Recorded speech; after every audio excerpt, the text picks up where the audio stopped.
What's up, guys? Welcome back to Making Finances Sexy. It is me, Rose Short, aka the Red Queen. Come down the rabbit hole with me. I'm a realtor here in the Phoenix Valley, as well as CEO of Chronicle Luxury and a financial consultant. It is my mission to help you build multiple income streams, live your dream life, build that dream life, and just overall enjoy life while you have it. And with me, of course, is the wonderful and talented Miss Jessica Lay. Hey everyone, I'm Jessica Lay, your Rent Rave owned realtor and certified instructor with 101 Financial. It is my mission to help you transition from renting to homeownership, no matter your current financial situation. I'm here to be your personal finance coach and first-time homebuyer specialist. Woot! Love it. And today we are going to talk about teamwork versus automation. Oh yeah, we want to not completely take the human out of the equation, especially when you're running your own business. Yes. Yeah. So I've intentionally built my business to where I can pretty much step away from it, but that has its own problems because if I become too disconnected and I don't double check all my automations, there's a good chance my automations aren't working and I don't know. So it's a balance between fully disconnecting, having the right people in place, or having the right automation and just managing the automation. Yes, it does help a lot with productivity and efficiency when you automate certain things. But I say customer relations and stuff like that, you should still be a part of and not fully rely on those automations, or you may scare potential clients and customers away. Yeah. And especially because, people react differently to different personalities, right? So, we know a realtor that I used to laugh at because he had two automations set up. He had a very, very aggressive one that would contact people a lot. Let's just say that. And then he had a slightly less aggressive one that was kind of a every other day kind of thing. And he would manage to get clients from both. And sometimes because the signatures were slightly different on the two automations. Sometimes the clients would be like, "Yeah, I'm going with you because this other guy is just way too pushy." Or it'd be, "Yeah, I'm going with you because you're really persistent, and like this other guy is only getting a hold of me like intermittently." And so it can benefit you to have multiple automations as long as it's done correctly.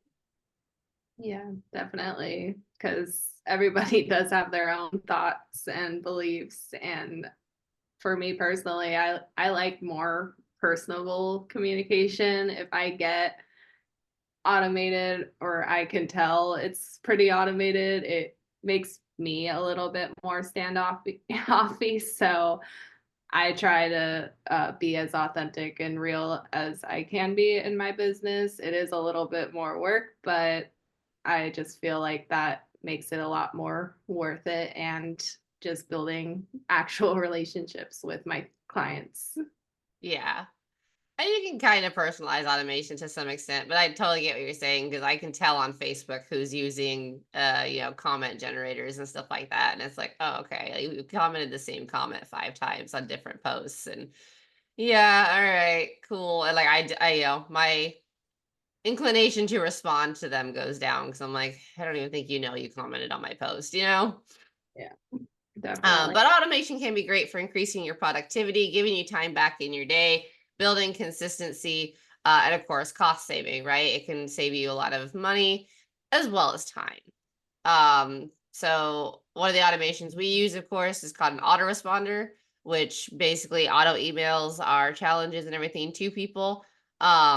Because it's easy, right? And then we don't have to remember, like, oh shoot, it's been 30 days. And also everyone jumps on the challenges at different times and you get the challenge right when it starts. So trying to make a list of everybody and be like, okay, on the first I need to send this challenge to this people, and on the second I need to challenge, it's just so much easier if the automation does it. But again, you got to make sure that your email address is clean and they know what email address to look out for, that it's not going to spam. Then you got to check your open rates. So there's a lot of stuff that still gets involved, but it does make your life a lot easier.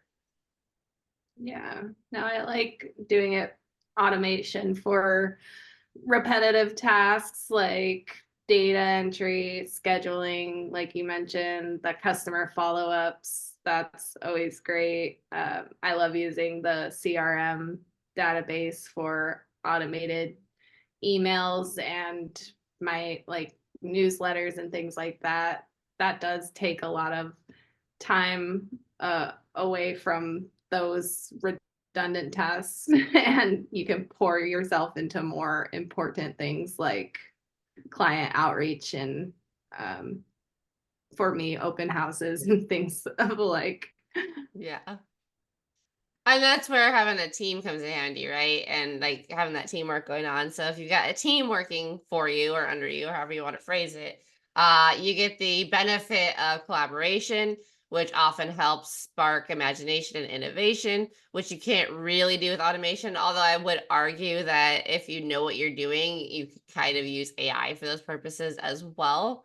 Um, and then, it just builds a bigger connection. It's slightly more adaptable, and then you have more eyes on everything. So if something's failing, you're probably able to figure it out quicker. Um, but even with your team, let's say you have a VA whose job is to do the cold DMs or do the outreach to your customers, right? You want to make sure that they're saying the right things, that they're not insulting your customers, that they're not, trying to sell their own personal stuff in between, supposedly selling your stuff. There's a lot of extra things that you need to consider. So, and I'm not saying that all VAs are going to do that, but if you hire a VA for, let's say, a stock program and they know nothing about stocks, but maybe they're a crypto person, that conversation could quickly go, like, I don't know anything about stocks, but like that's why this program has, this person has this program you should look into. And all it takes is them mentioning crypto, and maybe the other person's interested in crypto as well. And then all of a sudden that conversation goes differently, right? And for the client, that's great because you want to make sure the client's getting the best help they can get. But for you as a business, it can be very hurtful. Yeah, so keep your eyes on your automations. Yes. Yes. And when the system fails, like if your entire business has been built on, internet automation of some kind and you don't have internet for a week because of a hurricane, you might lose a lot of business, right? So it's always good to have a backup that isn't just your whatever systems you put into place.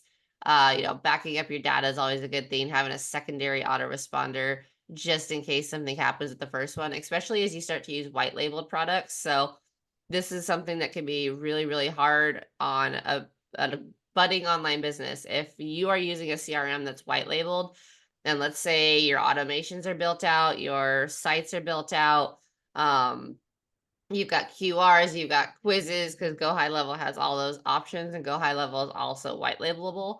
And whoever you're white labeled through goes out of business. If you don't have a backup, and if you don't know how to back up those things, you're going to lose all that work. And if you're not paying attention to your business at all to get the email that they're closing down, you're losing all your leads, and you're not going to notice until the money stops coming in. And then you try to access your account and the account's gone. Mm. So always make sure that you are backing up your data, that you have a plan B when it comes to software and whatnot, or just skip the white label stuff and go straight for the software itself. Cool. Yeah, and I like being real with people. My CRM sends messages like pretty often, especially I've just noticed when people look at like 5 or 6 houses, then I get a message saying KV Core reached out to this customer. He looked at 5 properties or whatever, and I'll actually go in with a text and say, "Hey, sorry about that. You that's my autoresponder because you've looked at properties." But he actually like had a kick out of it. He's like, "Oh, I figured that's what it was, but please keep sending your stuff and like it's great and whatnot." So people like just again throwing in that raw human connection and that realness can save you even if like your autoresponder is like doing stuff that you don't want it to do. Yep. My go-to is always, oh, sorry, my marketing team jumped the gun. Oh, that's a good one.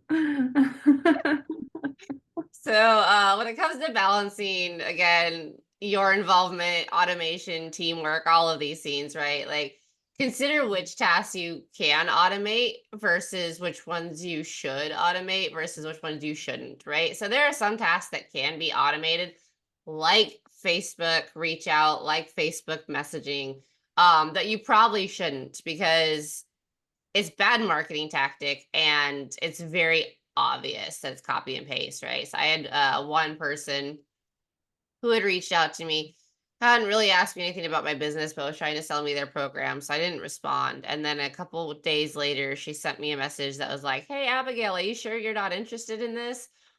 And I responded back and I was like, well, I'm not Abigail, so no. And her response was, I know, I got you to respond, right? And I was like, okay, maybe you did do it on purpose, in which case I get it, but still not thrilled about it.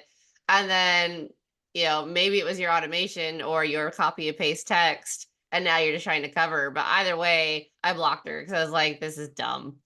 But you have to be careful about things like that, right? So human touch is critical. Like any business that succeeds is built on relationships rather than links. So it's always important to really look at, does this part of the automation really require a human touch? No. Okay, well, let's go ahead and automate it.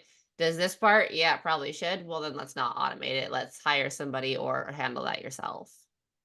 Yeah, and we've talked about it in way later podcast episodes about like scammers. There's so many scammers out there these days too. And if like it's total body talking the whole time, then that's some red flags too. Like I'm okay with like automation talk, but I like it to turn to human before I decide to make any type of purchase on anything, you know? Yeah. Yep. Yeah, like often there's signs to like an overuse of emojis or exclamation points and stuff like that. So Yeah. Yeah, just good stuff to look out for. And if you're unsure, as always, we recommend to share it with a friend and be like, hey, does this look right? Does this look legit? You know, just getting that second opinion can go a long way and save you some hassle and money. yeah. Yep. And even once you have, built out that team, built out those automations and pretty much, your business is running itself, it's still important to at least check in or be involved in some way, right? So um once you get big enough, probably doesn't matter, right? Like once you're Bezos level, like I'm sure he doesn't check on anything anymore, right? But when you're just starting out, yes, we're doing this for time freedom. And yes, building out the income streams online can bring you that time freedom. But you still do have to put some time in after the initial hard work of building everything just to make sure it's running properly and that it's doing everything that you think it should be doing. And then, of course, with automation, test, test, test, because you don't want to find out that your automation isn't working after you spent thousands of dollars on ad spend or thousands of hours reaching out to people and sending your links. Mm-hmm. Yeah. So that's pretty much it, guys. It's a pretty quick one. Next week, Jess is going to talk to us about holiday budgeting because the holiday is coming up. And Ooh. then, yeah, Oh, go from yeah. there.